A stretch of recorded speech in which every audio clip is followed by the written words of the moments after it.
Hey guys, welcome to Tutorial Guru. Today we'll be learning how to switch accounts in Temu, and now let's dive right in. Now to switch accounts in Temu, guys, first open up your Temu app on your phone. And after opening your Temu app, guys, on this interface at the bottom of the screen, you can see the U button available for us.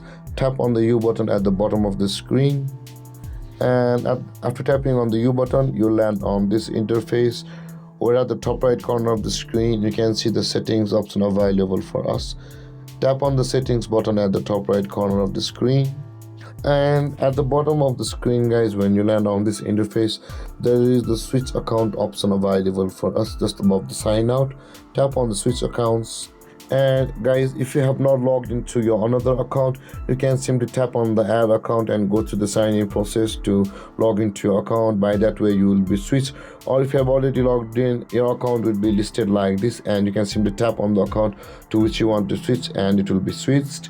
And that being said, guys, this is how to switch accounts in Temu. And if you have any confusions or questions regarding the topic, feel free to comment in the comment section below, and don't forget to like, subscribe and hit that bell icon for more videos. Thank you for watching, guys. Peace.